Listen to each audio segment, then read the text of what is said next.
Welcome to day 13 of my 30-day challenge where I aim to build and design a Christmas/winter island in just 30 days. I can't use Nintendo Online or the DLC, but I am allowed to time travel and we have some goals. So, as I announced at the end of yesterday's episode, today we are looking at a very neglected area of the island that I haven't touched much since we started this challenge, and that is this part of the island. I noticed it most in the entrance area because I used it the most often to go to Cyrus, villager hunt and to reach resident services. So I think I would feel much better if that area was decorated at least a tiny bit. Then there is this transition area between the entrance and the town. I have placed down some path, but it is not even remotely finished. Another area that we talked a lot about in the beginning, but then never again, is the museum tent area. Let me show you what it looks like. It's just a disaster. Random fossils everywhere, random fish, random items. I am a little intimidated by it. I guess that is why I chose to just ignore this area completely. I have to pass this area about once a day when I collect shells or look for the daily bottle. But besides that, it's pretty easy to ignore. Then we have this area between resident services and the Ornament River. I would like to add a winter bakery here, with maybe a little coffee shop, placing down some tables and chairs to enjoy the scenery. We don't have something like this just yet. And that leaves this area, where I have no idea yet what to do, but if we get started with the other areas, that would be a lot of progress. In case you have not noticed, I am a very chaotic builder. I like to jump from one build to the next and so on without finishing it. Honestly, I think that's my secret on how I am still playing the game daily. I am just never finished building anything. Good for playing, not so good for a 30-day challenge, but this won't stop us. So here you can see the state of the island before I place down all of the pathing. A ton of wild trees, random items and just pure chaos. And this is the current state. I removed most of the trees, placed down some paths to mark different areas, but I do like the idea to use this brick path to match the plaza for the winter bakery. I started to work on the transition from the plaza to the bakery and made this cutout to make the bakery look more like a Christmas gingerbread house. I got the idea from this design. The original one looks so much better, but I think mine is okay for now. It's better than nothing at least. So I did try to work on the winter bakery a little, but I was getting pretty frustrated because we just don't have enough items yet. I mean, we don't even have a small table, besides the rattan table. That isn't the vibe at all. So I tried to work with what I got, but I just didn't like it. So I focused more on the surroundings to get them in check.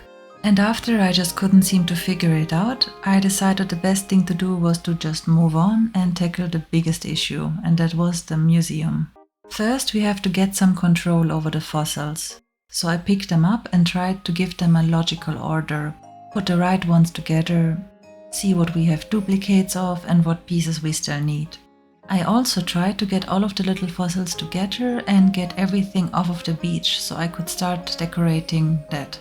And once the beach was finally empty, I was ready to place down the wooden path, but I just couldn't do that. I guess I just never tried that before, but I knew that you could put down custom designs on the beach, so why not the regular paths? Maybe because of the sand texture? Oh well, that forced me to create a mediocre wooden custom path design. And that is what I did.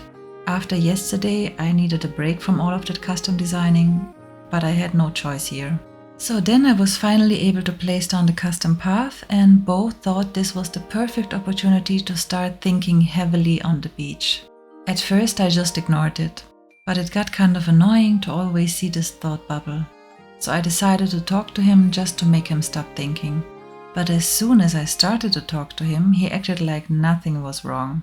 Whatever. At least he stopped thinking, so we could continue.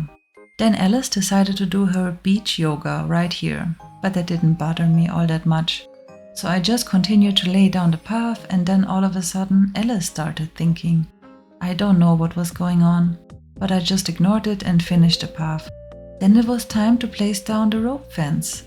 I had that in my inventory for weeks, honestly, because I knew that I wanted to use it. It just matches the tent fence perfectly, and I wanted to create an open-air museum on the beach. So I did place down the fencing to distance the visitors from the fossils and to create a path to follow.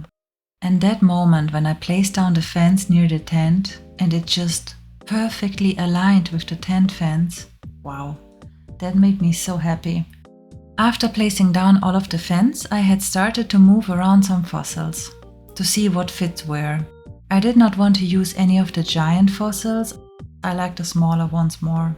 So I placed some of them down and I am already so happy just seeing it all come together. After I ignored this area for forever, it is definitely a relief to finally do something about it. And I think it worked out better than I thought it would. I mean, would you put precious fossils right beside the water? Probably not, but it's a great way to decorate the beach and make the museum tent that much more impressive. I mean, how often do you really visit your museum? And just talking to Blathers and Brewster and then running out again does not count. How often do you walk through the displays just to admire and relax? At the beginning, I said I will do that all the time. It's just so beautiful and relaxing. And yet I never do it. Maybe once every 3 months I remember to at least walk through it. Or when I'm looking for a certain villager and the museum is my last hope. So by putting the fossils outside, I am forcing myself to admire the fossil collection. Blathers is probably thinking that I am mocking him with this display. I haven't donated a single thing yet, and I probably won't. So, this is the museum area for now.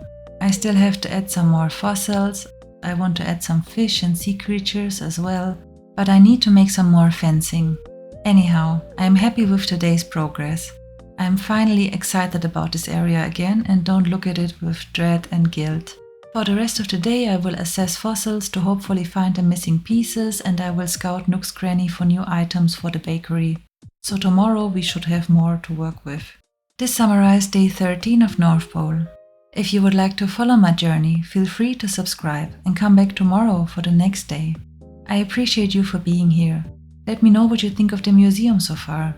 Thank you so much for watching and see you all tomorrow.